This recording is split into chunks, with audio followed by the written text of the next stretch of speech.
कर रहा हूँ कि अगली बार 2018 चुनाव नरेश मीणा 2 सीट पे चुनाव लड़ेगा और उसमें हो सकता है इंडोली भी एक हो। अशोक जी चांदना साहब एक किसान घर में पैदा हुए, उससे आशा करते थे हम कि वो किसान पिछले लोकसभा चुनाव में प्रहलाद गुंजल को हराने का काम किया।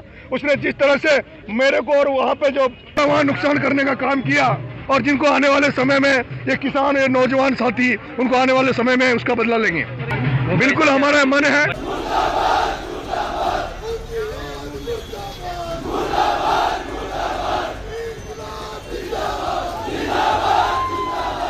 देखिए मेरा मन है कि मैं अगली बार 2028 का चुनाव इस बूंदी की धरती से ऐलान कर रहा हूं कि अगली बार 2018 चुनाव नरेश मीणा 2 सीट पे चुनाव लड़ेगा और उसमें हो सकता है इंडोली भी एक हो। अशोक जी चांदना साहब एक किसान घर में पैदा हुए, उससे आशा करते थे हम कि वो किसानों के लिए हितों के लिए काम करेंगे, लेकिन उसने जिस तरह से पिछले लोकसभा चुनाव में प्रहलाद गुंजल को हराने का काम किया, उसने जिस तरह से मेरे को और वहाँ पे जो मेरे साथ एक बीजेपी से भी किसान के बेटे को टिकट मिला था, मैं चुनाव लड़ने के बाद भी मैंने जो मोरपाल सुमने किसान का बेटा चुनाव लड़ रहा था उसके खिलाफ एक शब्द नहीं बोला।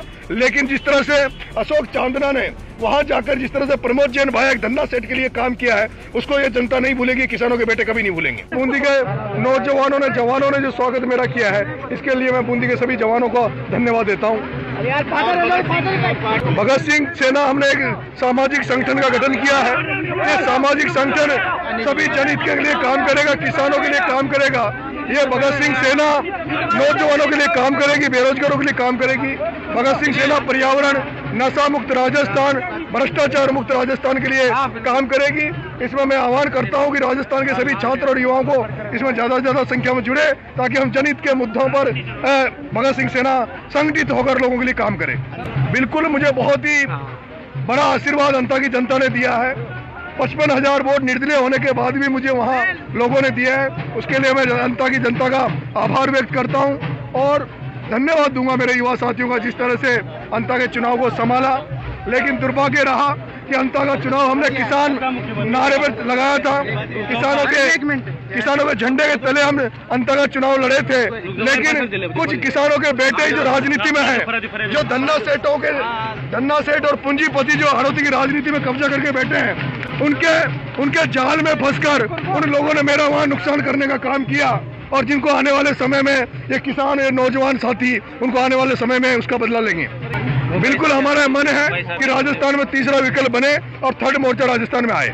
देखिए मेरा मन है कि मैं अगली बार 2028 का चुनाव इस बूंदी की धरती से ऐलान कर रहा हूँ कि अगली बार 2018 चुनाव नरेश मीणा 2 सीट पे चुनाव लड़ेगा और उसमें हो सकता है इंडोली भी एक हो। बताऊं कि मौत हो गई है और बच्चे भी मरे, पर कोई जवाब देने को नहीं। देखिए जिस तरह की हाड़ौती में राजनीति हो रही है, हाड़ौती में पूंजीवाद की राजनीति, धनबल की राजनीति की जाती है, बाहुबल की राजनीति की जाती है। राजनीति है, उस राजनीति के खिलाफ हम मोर्चा खोलेंगे, सड़कों पे उतरेंगे और इनके जितने कुकर्ते हैं उनको सामने जनता के लाएंगे। तो अशोक जी चांदना साहब एक किसान घर में पैदा हुए, उससे आशा करते थे हम कि वो किसानों के लिए हितों के लिए काम करेंगे, लेकिन उसने जिस तरह से पिछले लोकसभा चुनाव में प्रहलाद गुंजल को हराने का काम किया, उसने जिस तरह से मेरे को और वहाँ पे जो मेरे साथ एक बीजेपी से भी किसान के बेटे को टिकट मिला था, मैं चुनाव लड़ने के बाद भी मैंने जो मोरपाल सुमने किसान का बेटा चुनाव लड़ रहा था उसके खिलाफ एक शब्द नहीं बोला। लेकिन जिस तरह से अशोक चांदना